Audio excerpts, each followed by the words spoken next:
Hello? Oh my gosh. Yeah. Okay. So you have to turn your microphones on. Yes, so that anybody watching My love. can hear us. Oh, baby. Okay, so it's the June 5th Cemetery Trustee meeting. I think the first thing we should do is we'll vote to have Caleb be a voting member because he's an alternate. That way we'll have three of us. So can I have a motion to have Caleb be Caleb, didn't you get elected? he's an alternate. I was Yeah. accepted. Oh, that's right. So I'll make a motion to have him be a voting member, seconded by Skip. So Caleb, you're a voting member for this evening. Voting member. And then, do we have a light bill, Joyce?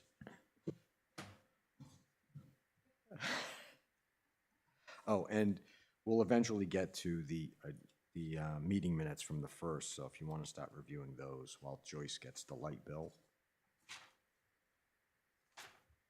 And for anybody who's watching, this is our first time being live broadcasted, so if we have some technical difficulties, blame it on being new. Live with Kathy Lee. It's cooler in this room than in the other room, that's for sure.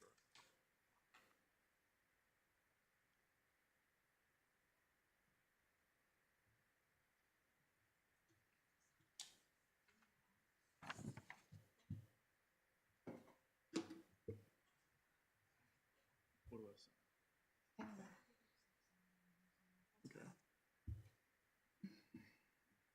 We were supposed to have a guest, but she wasn't unable to make it.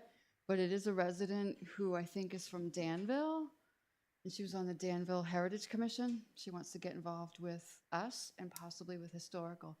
So she's going to try to come to the July meeting.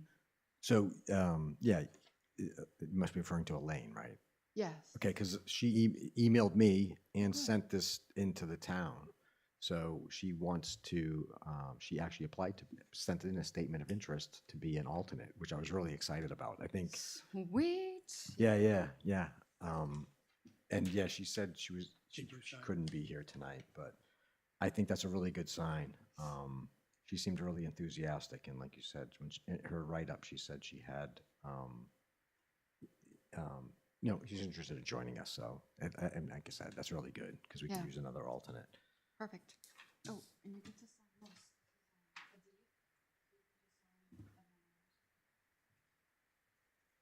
Thank you. Spread that out more. Just borrow your pen. Yeah, sure.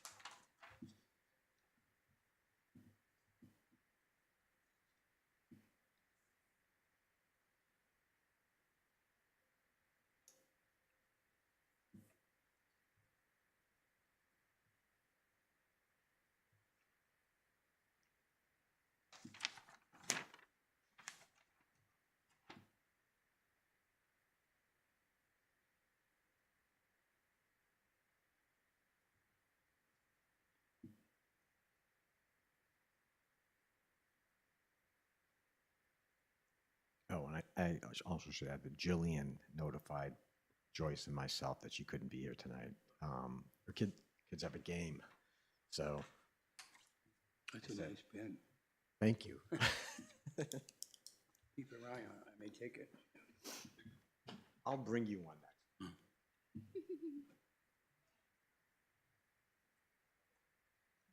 Thank you.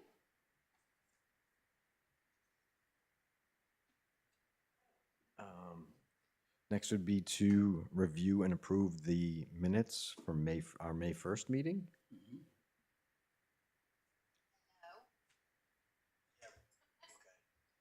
Oh, we're gonna stop this. Guess it's working. Light bill.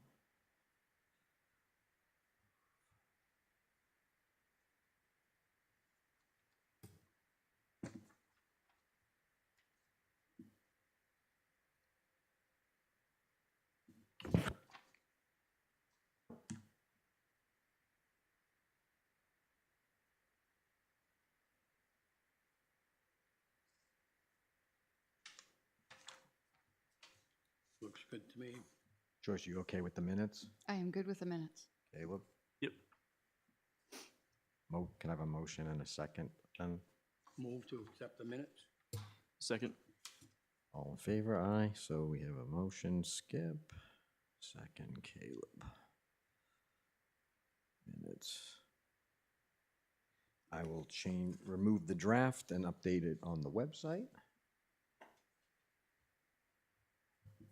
Okay, next item on the agenda is a review of Memorial Day. Thank you so much. Actually, I'm going to back up a second. I didn't put on there to go over the budget. Oh, okay, you want to do that first? Yeah, if we could. I've had a couple conversations with Jillian, and I still haven't talked to her in depth about what to do with the New Hampshire retirement line. Oh. You need that. So where I'm not full-time, I shouldn't be pulling that, so I'm going to check with Jillian to make sure that that line is worked however it's supposed to work. So I should not be taking New Hampshire retirement at all. I think I did a little bit at the start of the year because I was still full-time, but I went to part-time in March. Okay, So that's a conversation I'm having with Jillian. It's ongoing. thank you. Um, Yeah, I mean, it was just part of the budget spreadsheet that Mm, I inherited that we came up with and worked it with the town. So for 2 years, it was fine. But I guess it was, even though your hours didn't change with us, it probably has to do with I have to your work status. 40 hours Right, overall to get retirement, okay. and I'm not doing that, so it's not a big deal. So I'm going to work again with Jillian on that. But I think the budget looks fine. I think we're supposed to be at like 50%. Yeah, and I believe, I mean, I don't really know, right? So if we're not going to have to pay retirement now, I believe all that would happen is that, that amount was appropriated. It's not, we won't spend it. But since it's in our budget, we should be able to spend it on something else. And because they cut us $1,000, and, we kind of agreed at the time, even though it was kind of a mix-up and done kind of quickly without us really discussing it, we said, okay, and because they told us your budget's so small, and if you really need it, you can come to us. So I think, Joyce, that honestly, that's what's going to happen. I just want to make sure because retirement's like part of the big pool, Ye- and it's. Yeah, but every mean- department, it's because it's done by department. Right. That's why like the costs were getting taken out, Yeah. right, from ours. So all I'm Right. saying is that like anything else, if it doesn't get spent, I'm pretty Then we sure use that it. that number stays with us. Okay. But I can check with Andrea too. So that's really something not that complicated. And it is pretty close to, the amount that would be left would be pretty close to what they took out anyways. And maybe we use it. And if we don't, well, it gets rolled over. It gets, like. We'll adjust next year. Yeah, exactly. Yeah. Exactly. Okay, perfect. But thanks for, yeah, that's really good. I had no idea. Yep. I had no idea of that. And actually, we are down to only like $370 in maintenance, so.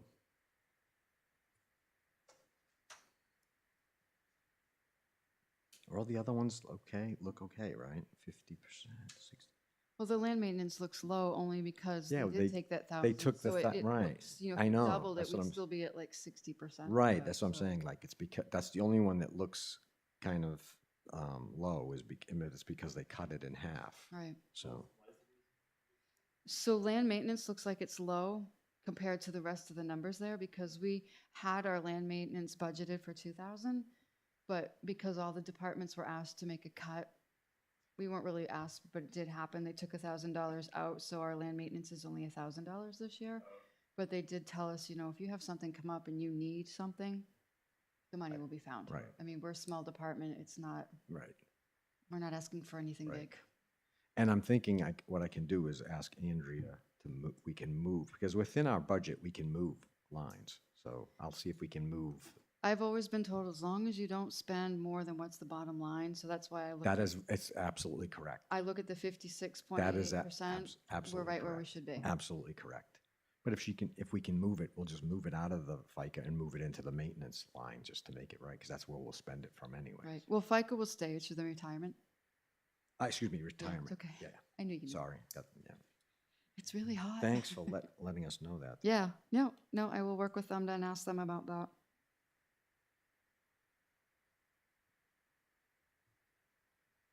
Anything else on the budget? I think we're good.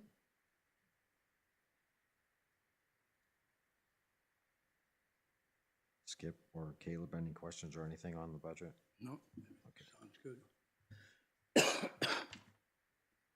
Just making a note, moving to maintenance. Okay. Now we can review the Memorial Day service. Yeah, people seemed really happy. Had about 50 people there. Thank you again. Yeah. And Skip, you too. Yeah. Really, really impressive as usual. And you both do such a good job with that. It was really special, really nice. You had good weather, so you made a deal with somebody. I do the best.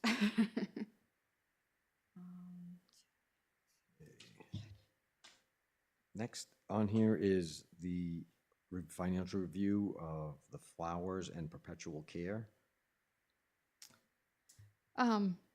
So she did go up a little bit on her prices for flowers. They're now up to $6.75 per flower.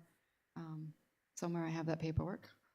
And basically I buy the flowers myself because I don't know what's on the credit card for the town, so I buy it myself.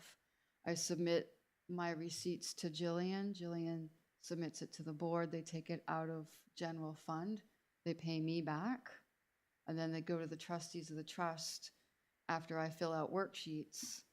And the worksheets reflect, what account has much money taken out of it. And then the trustees of the trust take it to the fiduciary company and they cut a check back for transfer from perpetual care back to the town. And it's the way it has to be. It's, you can't take the money out of perpetual care ahead. You have to do it in the moment. As long as there's a paper trail. Yes. Yep, there is. There is. I have a lot of copies. I had them with me, but they seem to have walked off without me. And Julie, again, really commended you on the effort and the work that you do on those perpetual care accounts, because it is a lot. I mean, Yeah. and I was telling you that I actually reviewed all of the town trust funds and CR funds with Julie, just so that I would understand the process myself for my other hat on budget committee. And it's really obvious that because there's so many accounts, because of over the years of each one of those perpetual cares are treated as a separate account. It's a lot of paperwork management. And she, again, commented to me on how much work that the superintendent does to make sure that all that gets done correctly. So thank But you Julie's again. made the spreadsheets. Yeah. She's I really just good. now just plug numbers in and I hit a button and boom, it populates and things like I'm learning Excel from her.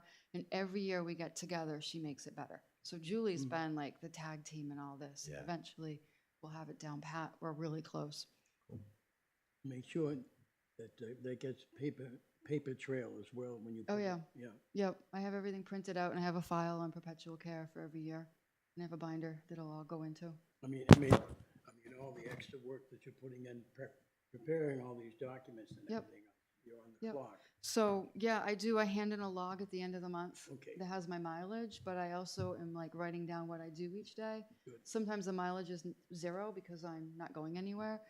And I have saved all the time, like the worksheets and the timesheets of past people, so that whoever comes next can actually go through all that and be like, when do you do this and how do you do that and how long should it take? Cool. Thank So you. yeah, I've done that. Good girl. Yep. And with the perpetual care, I know Jim had asked me, because it's really close at the end of the year at the end of the year when the mowers are coming, they came in December. December 10th is my cutoff to get those worksheets into the trustees of trust, who then get it into the fiduciary company before the end of December, because they close the books December 31st. And they have to have everything in. It's their software. So our mowing from last year did not make the books for last year. It will, however, make this year. So this year's MS9s will have last year's mowing, this year's flowers, and hopefully this year's mowing. And the state's fine with that. I've talked to them about it, and they're fine with it. Yep.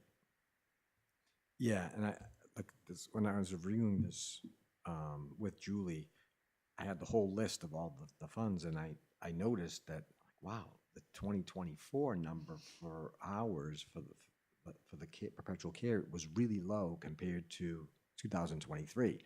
So before I met with Julie, I just sent an email to Joyce, and she had explained it to me. And then when Julie came, Julie's like, "Oh yeah, that's because the mowing bill came in late." So, Yeah. and it really doesn't matter because it's not like a fiscal year. It's not like it's a budget, a fiscal process. It's just a process of you must use that money for very specific purposes, and that was done. It's just that it didn't make it in time to hit the 2024 cutoff, so it'll show up in 2025. So I kind of got the answer from both of them at the same time. And as far as charitable trust is concerned, we're kind of the stars because I've met with other towns who have never used their perpetual care. They have hundreds of thousands of dollars in income because Yeah. they've never used it. What town is that? I can't remember the specific town, but I have met with other towns that they've never used their perpetual care, partly because they didn't know how to, partly because they didn't know it was there, Yeah. and partly because they had no clue. So I've been working with other towns to get them Oh, up and running. It's been a battle with some of them because they look at the paperwork and go, that's what has to be done. You have to keep record. yeah. So, That money was just in the fund somewhere. I mean, on somebody's record, it shows up as perpetual care, plus all the interest and everything over the years. yeah, all the interest under income, there's the income part of income, and then there's the expense part of income. Their expense part is just zeros Zero, yeah. for years. Interesting. Years. Yeah. Right? Decades. Yeah. Centuries. Crazy. Wow. Crazy. So, Okay. Another feather in your cap. whew. I did want to tell you that I do a presentation actually for the state. I just want to make sure that, yeah, it's double-sided, but it's the same on both sides. This is actually part of the presentation that I do with New Hampshire Municipal Association, is I explain to them what our budgeting is like. And you guys already know it. We have an operating budget done by taxes. Money's used for incidental maintenance, things like grass seed, tools, D2, and the wages, and it's a budget line item. We have our perpetual care funds. The money is in trust funds. We can touch the income only. The money's used to maintain a lot in perpetuity, such as mowing and flowers, etc. And it requires us working with the trustees of trust. Then we do have the capital reserve fund, which is the money that we get from the right to inter, the sale of lots. It's used for our infrastructure, such as paving, seal coating, tree removal, and we also still have to work with the trustees of trust. There's a lot more to it, but I wanted you guys to at least have that. Right. So if people ask, like, well, how does cemetery budgeting work? That's, And actually, Julie did review the capital reserve fund, and you could see that there was a deposit. That's funny because a lot of, for the town, it's so early in the year, there hadn't been any, but in ours, there was a deposit for, I think it was $800, and I for a got, sale of oh, it must be lots. 2 lots, right? She Yep. goes, yep, that's exactly what it is, and she told me that you get the check, so she told me how the process works, and Yep. again, yeah. This I'm is ex- really good, thanks. Yeah, I'm excited that you understand that and get that, because some people just go. Yeah, no. I have a quick question. For the perpetual care funds, when you get the money in the trust funds from the income only, where is that income from specifically? Investing. Investing? Yeah, Okay. so Three Bearing is an investment company, Mhm. and they're the ones that are like investing for us. They've invested for the town, and that income is from the investments. Oh, okay. So if you look like at the perpetual care, somebody at one time paid an amount to have perpetual care. So that money starts collecting interest. And like she said, we can't touch it and it's forever. Yeah. So if you look, there's a lot of money because like it builds up over the years. It really builds up and we're expending only a certain, small portion of it every year. Mhm. Yep. But yeah, we can only touch the Income. income. Yeah, you can't that touch the has come in, principal, we even though cannot- the principal correct. goes up because they split, however they do the Yeah, financial end there's- of it. right. The principal does go up because some of the investment goes back into the principal because that'll generate more income. Right. It's crazy. The town of Troy had somebody who was doing their investing and he said, let me take the money and do, I don't know what he did with it. They have like hundreds of thousands of dollars because whatever he did investment wise. I think most of them were like only out like a couple $100. Some of them have like 2,000. Yeah. It's called compounding interest. Yeah, it is. Over many, many years. Right? I mean, 1800s to now, it's crazy. Crazy, crazy. And then what's on the other side? It's the same Oh. thing. Oh. It kind of cut. Never mind. Yeah, So- I got it. I was trying to be clever and it didn't work out. Thanks. This was good. Because everybody should know this, right? If you want the extras to take to BudCom to explain it to them, you can take those Oh, okay. Thanks. because it's from a slideshow. So, yeah. And anytime anybody wants to see that slideshow, I don't mind doing the whole thing. As far as the poor farm, we're still in a holding pattern. Wayne and I have been hit or miss. He does want to get loam out there. We just haven't set up a date or a time because of the rain. And he's had some other stuff going on, but we will get loam out there. And I'll let you guys know when that happens. Did we want to grass seed that? What did we want to do out there? I thought that's what you said, that you were going to do a grass, Okay, right? I think that's probably the best. okay, like a grass Just clover? the small, just the Yeah. the small area that he's doing the loam, right? Yeah. Yep, okay. We need, we'll have to put some kind of perimeter, visible perimeter You mean? somehow or other, either with, Oh, well, in terms of getting the delineation, like the markers put in, is that what you mean?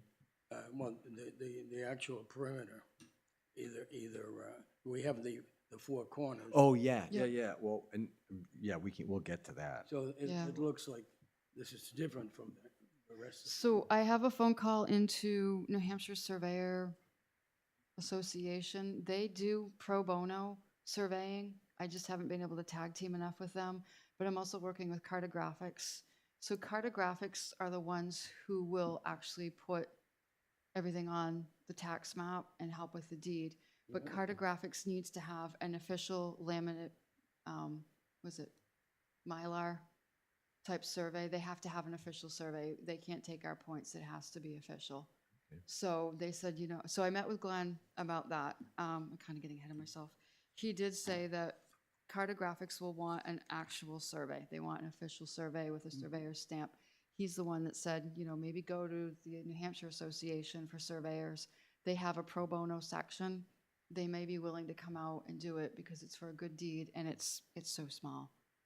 So I've been doing phone tag with them, and once that's done, we'll get it officially put on the map. But they're not going to do the map updates until next April.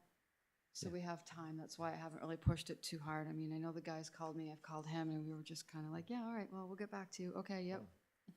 So it's not like I haven't forgotten you, but it has to be a legal survey. Yeah, that's good because I actually was here yesterday and I saw Glenn and I actually asked him and he told me the exact same thing. He goes, Yep. oh, I mentioned to Joyce that we have to have you get a licensed land surveyor to Yep. go out there and do a survey plan that can be recordable at the Rockingham County Registry of Deeds. And then he goes, the document will list and it'll show it in perpetuity Yeah. that cemetery is there. But he did say, so I wasn't sure if you had already found a surveyor group. That's good. I'm glad. Yeah. Because I was going to try to find out. I was going to ask you or anybody tonight, like, I don't know surveyors. And I was Yeah. going to ask Mark Kennedy actually, but I'm glad. Yeah, they both suggested I'd go to the New Hampshire Association, and Awesome. like I said, it's just been That's okay. missing. So I think we have till April. They might not Yeah. go out until fall where it's not so hot. And the other thing is he asked if there was a right of way. Glenn goes, oh, is there a right of way? And I go, no, there's not. And I go, but actually it's not a problem because there were never any descendants. There's no descendants known. So, and I kind of told him that we had kind of discussed that, there's no one is going to have a need to really go there. And what we'll do is say if someone does, they're going to have to go through the superintendent. They're going to have to make a request to the superintendent. That way, at least we'll find out, well, why do you want to go there? And if it's really something that needs, we think we vote to make it happen, then we'll get permission from the landowner to get to it. But Yep.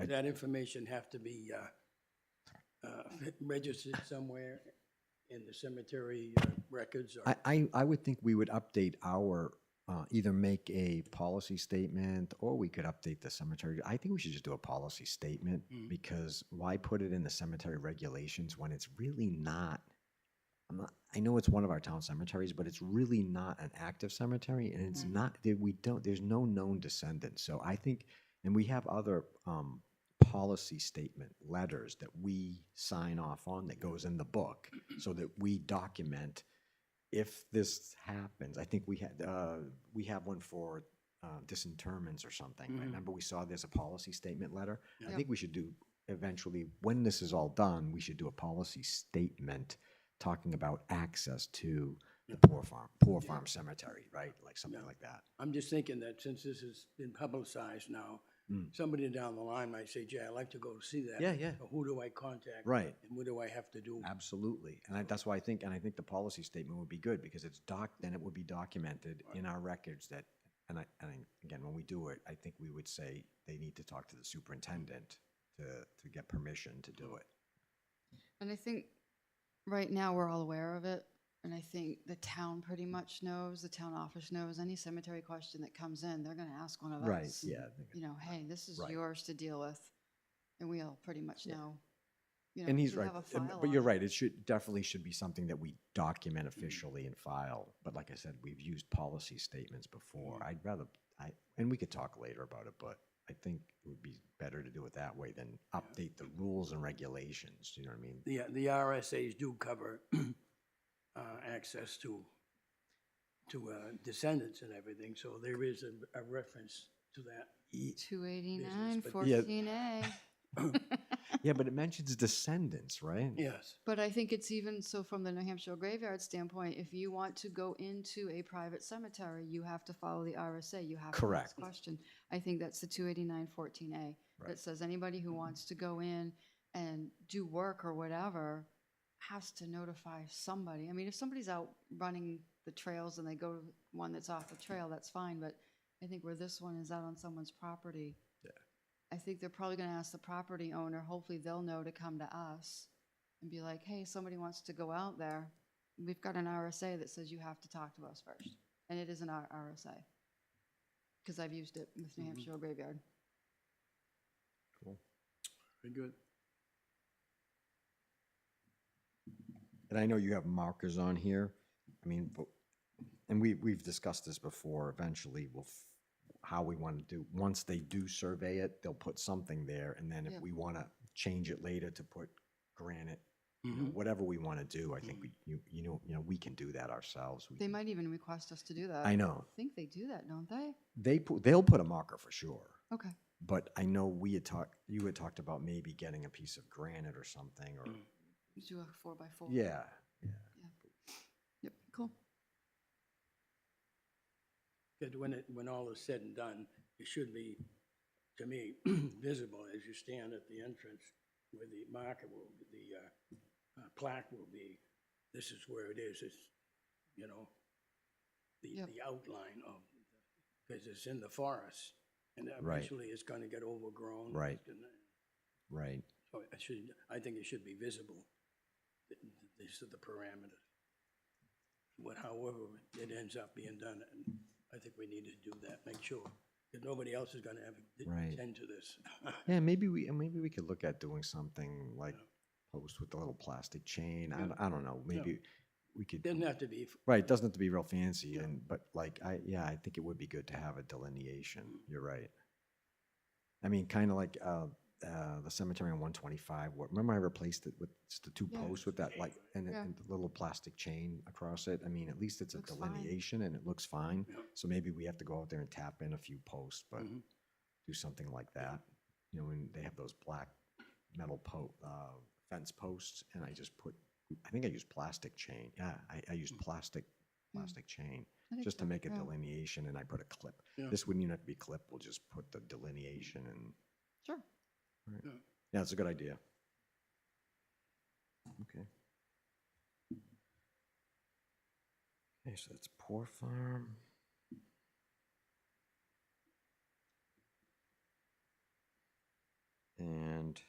Guess next is the future Newtown Cemetery. The only update that I have, and then I guess you could take it, is that I did talk to Rob Wolfchuk about, he's proceeding to have this done by the end of the year, that the transfer of the property will happen by the end of the year, working on coming up with what the costs will be to the town. Once he has that, he will share it with us and then cemetery trustees, and he will present it to the select board. Since we don't have we don't have that in our budget to pay for something like that. So we'll go to the select board to get funding to get that done. And then once that's done, then it's up to us to work on, okay, what are the next steps? And then getting that we would probably want to put it in our budget for future, right? Like if, say we wanted to have somebody go out and do some sort of survey or figure out how it's going to be laid out, try to come up with the cost of that and get it in the budget, but that wouldn't be until next year. So I think that's really all I have, is that Rob is still working on getting the transfer of the property to the town, and the language definitely says it is to be used as a cemetery. And then there'll be wording in there that says, if for some reason we did not use it for a cemetery, that it would be like conservation land or something like that. But the primary, it's all being done as we talked to Bruce about, that it would be a cemetery. And then I don't know if you have other. That organization that you referred to earlier, that does that, New Hampshire Old Graveyard or New Hampshire Municipal? I don't know. You brought it up a little earlier, say that they do the surveys gratis. Oh, it's one of the New Hampshire Surveyors Association or something like that. I don't remember it offhand. But I've been playing phone tag with them, and they do have, part of their mission statement is to do pro bono. So maybe we could tie them, even though that would be probably the selectmen's, but maybe we can tie them in with that organization For which project? for the Kingston Cemetery. So can I hate to put the plug in the boat. I met with Glenn, and he said, well, I want you to put yourself in Kingston's position. He said, have you guys talked to Kingston at all? And I said, no. He goes, I want you as a superintendent to call the Kingston superintendent and talk to them. So I did. I sent her an email. I let her know what was happening. So my first question is, this land that we're looking at, the little strip is in Brentwood, am I correct? Correct. The The bigger right of strip, way is in Brentwood. the bigger strip is in Kingston. Correct. So both Glenn and Lisa, who's my contact in Kingston, said, how would you feel if another town came to you and said, we want to take a chunk of your land and make it a cemetery for our people? Well, And I went, yep, I understand that. I'm not going to put any personal note into that, but I said, I understand that. So I reached out to her. I told her what was going on. I told her that I talked to Glenn Greenwood, who was the town planner for both Brentwood and Kingston. He had suggested I start the conversation with Lisa at Kingston, who was their superintendent, to let her know what's going on. We talked a bit about it. She said that she was going to forward an email to the chair of the trustees for cemeteries and see how they wanted to facilitate that. We chatted some more. And basically it came back to that she also wanted to check in with New Hampshire Municipal Association because they represent both municipalities. New Hampshire Municipal Association said that they advised us that this matter will need to go through legal counsel. The trustees' suggestion, meaning their trustees, I share this information with, she chaired it. New Hampshire Municipals advised that this needs to go through legal counsel. The cemetery trustees in Kingston shared the information with their select board chairman. At this time, Kingston will not be taking any further steps until Brentwood initiates the process, as there are specific actions that need to occur in Brentwood before any formal discussion in Kingston can take place. Sorry, that was a long time ago.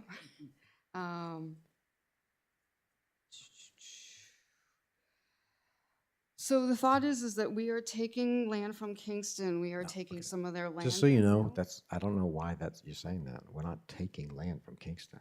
We are, It's private property. It's owned by somebody. but it's in Kingston. He's donating it to the town of Brentwood, but it's not Kingston's property. It's land in Kingston.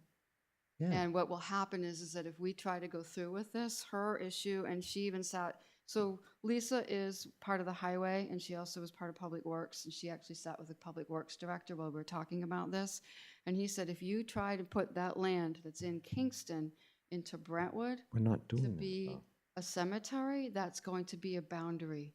We're not doing that. Yep, it is. I- You're I- redefining the boundaries because it's. I've never heard anybody mention that.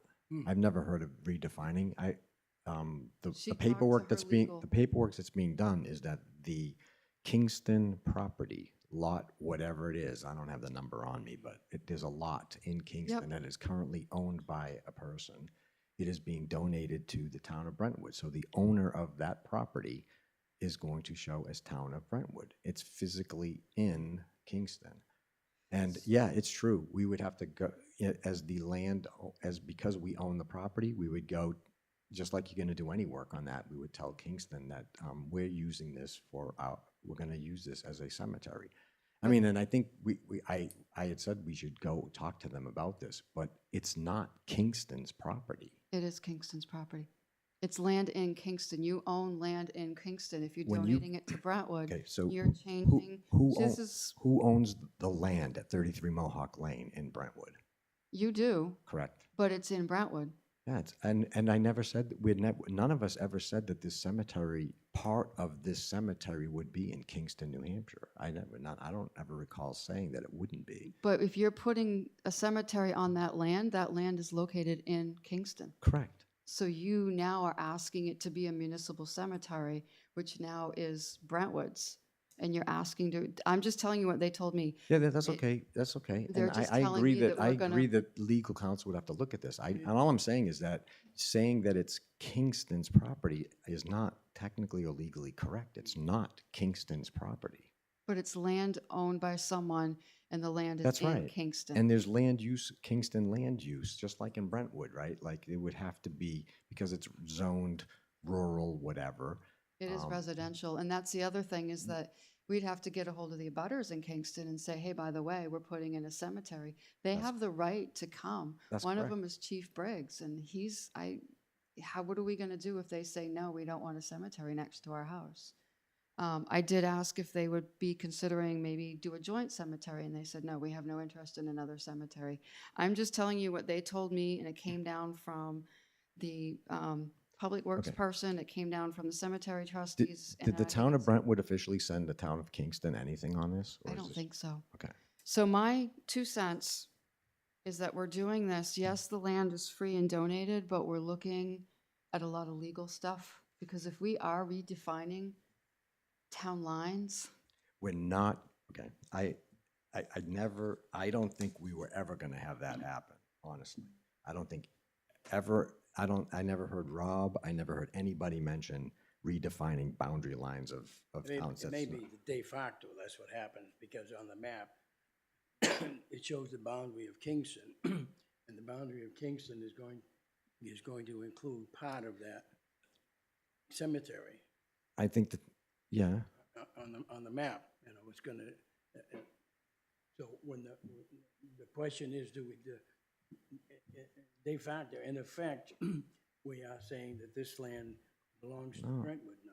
no, Yes. it doesn't belong to Brentwood. because you're putting a municipal cemetery Yeah. there? Yeah, you are. Maybe, again, I'm not a lawyer, Yeah. so we can get legal to look at that, but I think we should then officially have the town of Brentwood send the town of Kingston a letter signed by the select board and the cemetery trustees with our intent to say, stating our intent to have a lot, whatever it is, to be utilized as a cemetery. And the public access is via Brentwood, South Road in Brentwood, that the parking area and access would be in Brentwood. But yeah, part of the cemetery is going to be in Kingston. And then let's see where it goes. I really do. Yeah. Because then we can give it to our attorney too. Yeah, it has to, we all agree it has to go through the attorney. Oh, absolutely. If, once this becomes a town cemetery, it comes under the town cemetery regulations. Yes. Now, if we decide we want to put in a nuclear power plant there. No, you wouldn't be able to do that because, well, you have to ask Kingston to Yeah, do it. But yes, if we wanted to do something in the cemetery, now belongs to Brentwood, it's not part of Kingston anymore. It's still part of Kingston.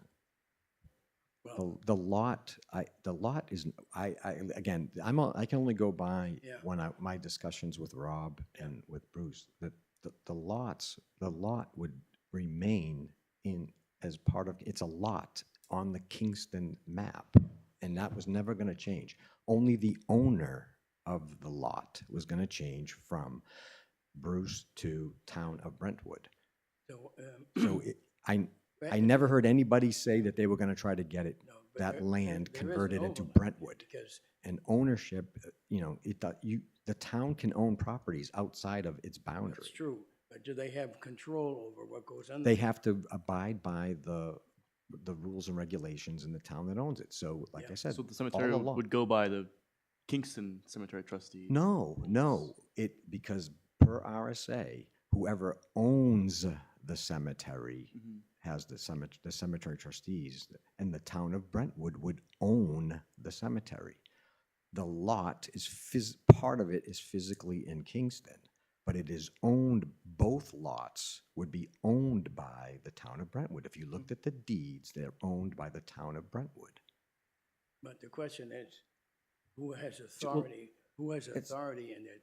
Does Kingston have any authority over what happens in that cemetery? Yeah, sure. I think the town of Kingston would have to approve us doing this, no doubt, Right. no doubt. I just felt that we would go to them and tell them what we were gonna do with it. Yeah. I didn't think they would have a problem with it. Right. But No, again, if you start telling them that you wanna move boundary lines, I can see why people get all nervous, but I never heard anybody say that. And I don't think there's even a need to do that. So, I can understand. Yeah, I do too. It's a little confusing. especially, 50 years from now, that may come up with the butters, I think we should get an official letter come up. written by the town of Brentwood and make sure our lawyer approves it. Exactly. What's that?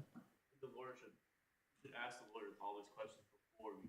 Oh, yeah, for sure.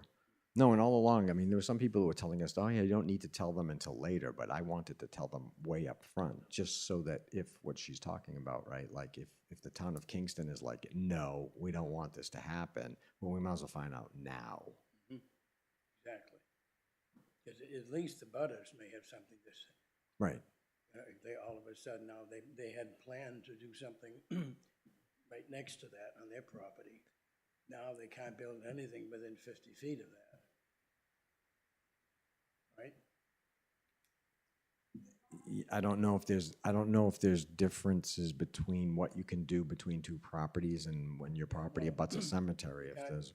According to our laws, If you guys don't mind, I asked a professional. Cool. you can't, Well, you can sit up here. Half a professional. You can sit up here. you can't build anything within 50 feet of the cemetery. So now that's going to impact the Kingston abutters. What do you mean I can't? I want to put a shed there. You can't, because it's within 50 Right. feet. So somebody's going to bring Yeah, it true. before. Yeah. So that really needs to be defined.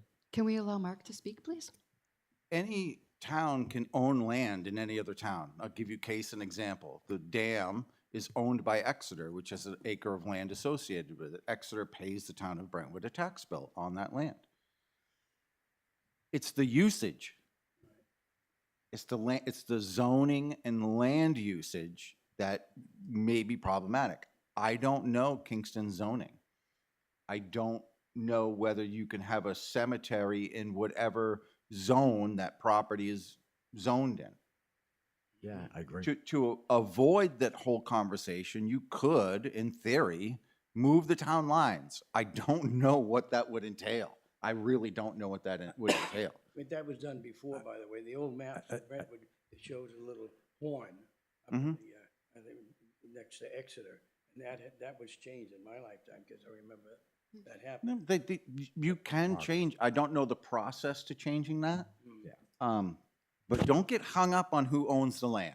No, the only reason why I'm getting hung up on who owns the land is because the statement was being made that it would be a Kingston cemetery, like that the land, Who how did you said word No, it? it's The not a word- Kingston you cemetery, said that it's a the- Brentwood cemetery, but they would want us to change the boundary lines. I'm just telling you what they No, told me. again, so this is the first I've ever heard of somebody saying to move boundary lines. I always had thought it would be, you would get permission from Kingston to use your property. The At all. town owns it. We would like to use it as a cemetery. And if they said yes, great, we do it. And like I said, the access is all, we show them the access Yeah. and the right of way is through Brentwood.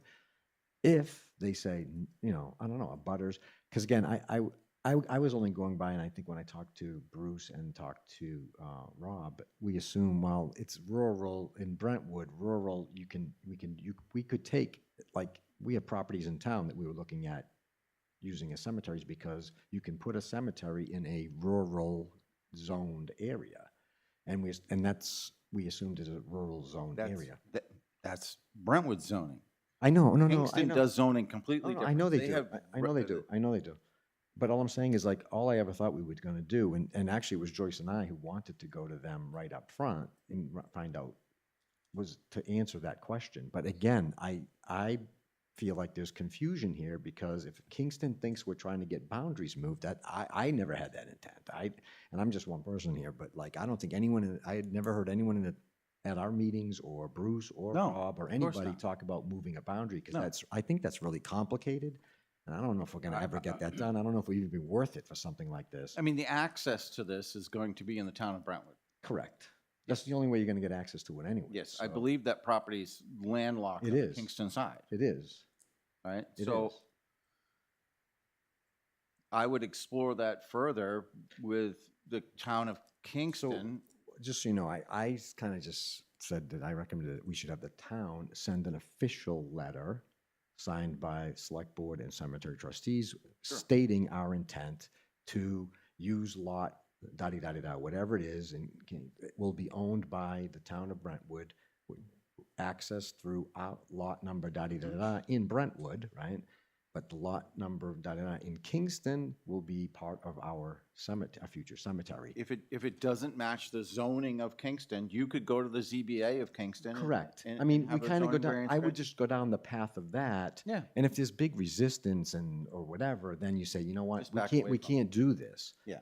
I never thought there'd be big resistance, though. I thought they would be more willing to work with us since it is it's pretty nice. I mean, cemetery is not like a hazardous or something that's going to make your property values go down, whatever. I don't know. I mean, and who You knows? gotta- I don't know it. I always knew you would have to go ask them. I just never thought anybody would want to say, No. move the boundary. Because I think that would be immediate. You'd have to define resistance, and resistance from who? Yeah, butters, like, And- like and he it- was saying, there could be a butters who say, hey, wait a minute, if there's a cemetery there, then there's a 50-foot, Well, if that's the case, and if it is contrary to Kingston zoning, and you want to go before the Kingston ZBA, all those abutters will be notified. correct. I don't know what their abutter. And the town of, Span is, but- the town of Brentwood would go before the ZBA, Correct. right? Because This would all have to be handled through the select board. Correct, The planning board, the zoning board would have no authority to, for that. correct, It'd have to go Correct. through the select. correct. Mhm. Perfect. I would continue pursuing it until you felt that it Yeah, wasn't but worth pursuing anymore. I do think based on what Joyce has heard, that I think it makes sense now to officially send a letter that's, like I said, from the select board Correct, they're the um, ones who's gonna have to do that. and stating our exact intent Hence, yes, with, because with right the now, you don't lots, own the anything. access. Correct, Mhm. correct. But that both of the properties would be owned by the town of Brentwood. It's just that, one is physically in Kingston, the other is physically in Brentwood. Yeah. Access, again, to make sure they're clear that the access is through, Yes, and Brentwood. Kingston has no right to tell you what you name anything.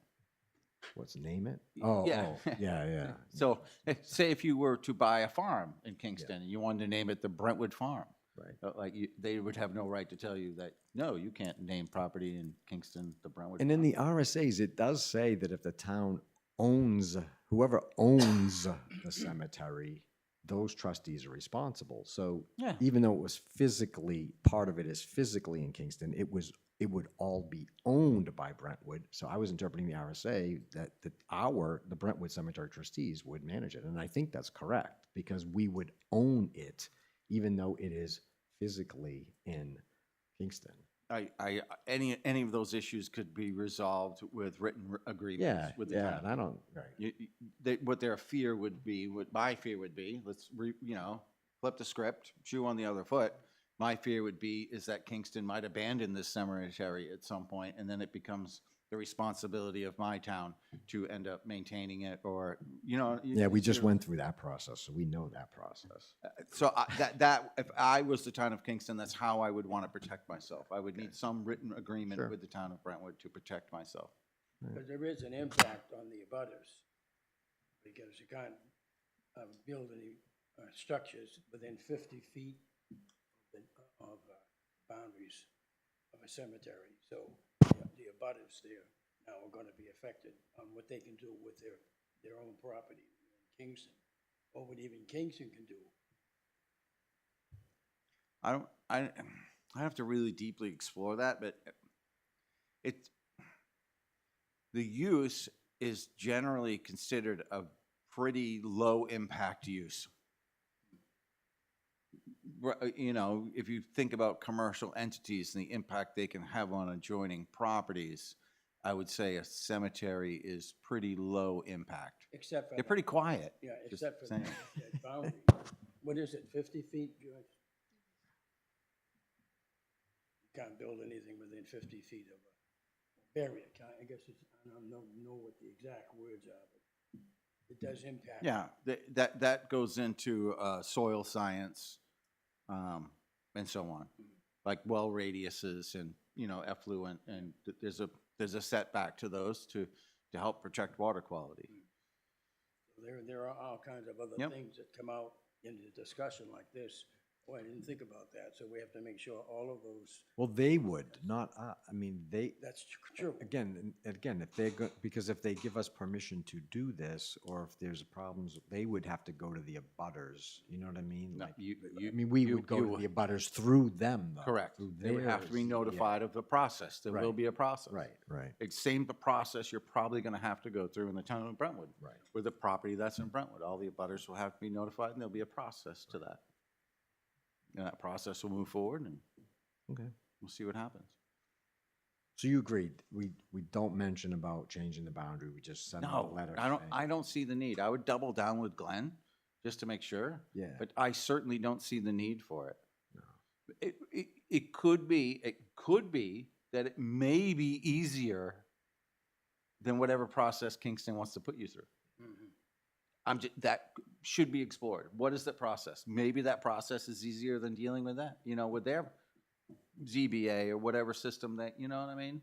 Whatever it's zoned for. It might be easier just to go, Yeah, yeah, and I just don't move the know. boundary line. I have no experience. All I can know be is I've glad. never heard of it. I've never in my I think it's- 62 it's a years heard deeding- of it's- somebody change from one town to another. or- Well, I assume it's the same process that you do when you subdivide property.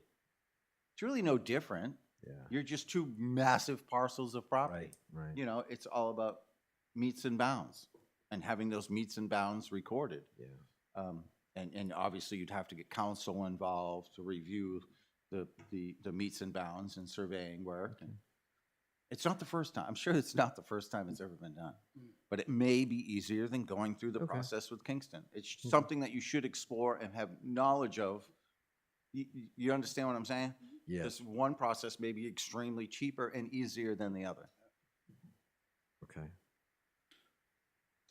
Another thing to check off in our list of things. Yeah, I mean, whenever you deal with any planning board, whenever you deal with any zoning board, there is a chance that things don't pass. There's never a guarantee there, so you got to keep that in mind.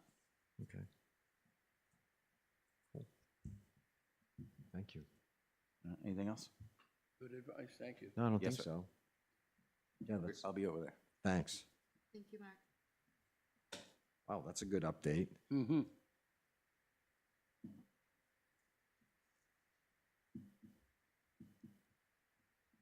So what I'll do is I'll just do a draft and get it to this whole group. And then if we agree on the draft, we can probably vote it next time. And we'll get the letter to the select board. It'll be because it'll come from the select board to go to Kingston, but they're gonna want us to write it up Oh, for yeah. them. So they don't have that on their agenda yet, the select board? No, Okay. no, no. No, how could they? No. I mean, we didn't know until tonight.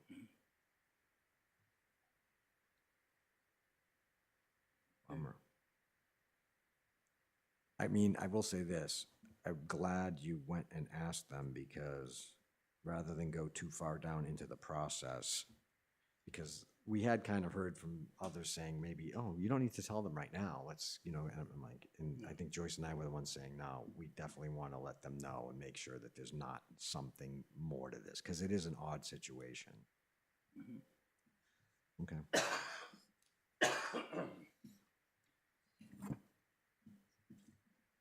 Glad this is being recorded, so when I do the minutes, I'll have to go back and summarize that. I don't have anything else on the future cemetery. Do you, Joyce?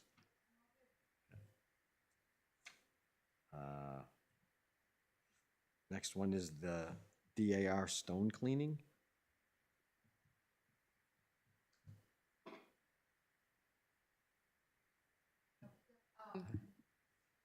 Do we want to make that, do you know if Laura wants that open to the public, or is it just the DAR? No, it was open to the public. Okay. Is she going to advertise it, or does she want me to? Or should I ask her? I think you'll have to ask her. I don't know.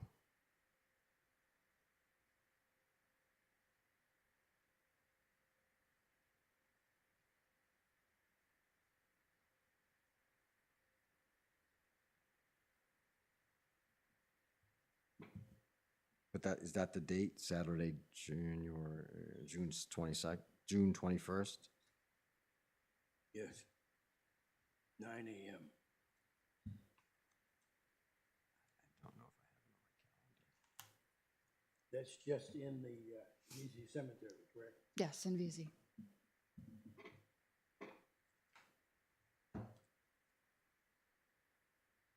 Okay. That's all that's on the agenda. I have one item when you're ready. Sure. We were talking with Walter Small the other day. He's a fellow that lived in Brentwood for a long time on South Road, 399 South Road. And he said that he had to bring up, because we were talking about cemetery stuff, and he said that he remembers his headstone, gravestone on his property. And my ears perked up right off the bat, because related to the work on the Brentwood Historical Society, we have a document that says that Jeremiah Bean's children or grandchildren were buried on the property. Now, that property is 399 South Road, and the old Brentwood map, 1857 map, shows that that property was owned by Jeremiah Bean. So we do not have that in our list of town cemeteries. So I think what I'd like to do is contact the people that live there now. Before we go, I want to check the map to see who owns that property now. It's the one next to that beautiful old mansion that they tore down to put in that new development. So I'm going to see if I can contact those people and find out if they've ever seen a tombstone on that property, or maybe we can, or I could, or the Historical Society could get permission to go down and scout and see if there's any remnants of a cemetery back there. So that's the little update that I have, that may be one of those missing cemeteries that have been referred to in some documents, but we never located. It's at 399 South Road. $3.99, George Koch. Koch. 399 South Road. What's the name? George Koch. Koch. Because you said 399 South Road, right? Yeah, that their name sounds familiar. I don't know why. George Coach. I'll see if I can contact him to see if, first of all, if he's ever seen any tombstones on this property. If there was one there, maybe it had fallen down since, or maybe it's in Okay. some wooded area that he never went into. But at any rate, I'll follow up on that. It may be that we would have another abandoned cemetery to deal with. It would be nice. Skip, that's not the Bean, Pardon? that's not the Bean Children's Cemetery that's listed. We have the Bean Children's Cemetery listed. Is that, do you think that's it? I think that's why we call it the Bean Cemetery, because Okay.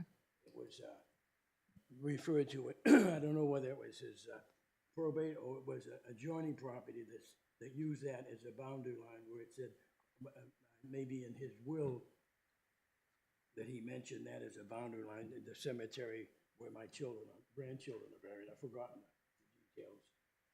But, yeah, that would be that one. We never knew where that was. Cool. So I'll get back to you on Thanks. that at the Thanks, next Skip. meeting. Sure. What, Walter used to live there, you said? Walter Small used to live there. Used yeah. to live there. It's, Okay. the house is still there. It's got a nice wraparound porch on it. And you remember the water tower used to be,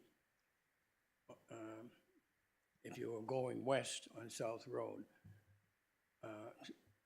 to your left is a road that goes back to 107, I think it is. And then there's Walter Small's house, and then there was this large well house. It's in the history book. And then there was a beautiful old mansion with circular towers, Oh, wow. looked like a castle. And somebody bought that and tore it down. And they put a development in there. That's the location. Awesome.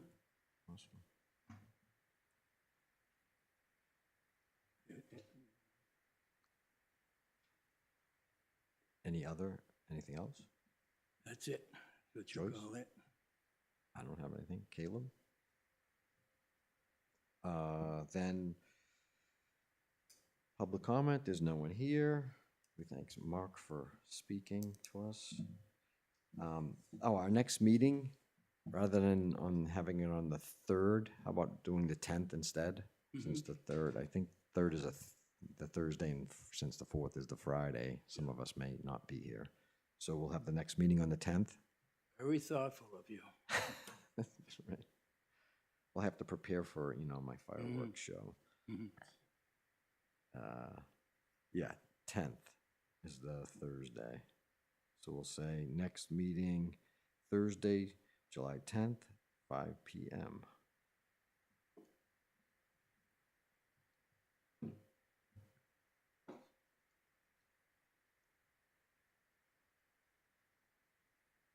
And if that's it, we have a motion to adjourn. Moved. Second. Okay, thank you. That, Let's see if I that can- tax map is on the town website. Yes. Good.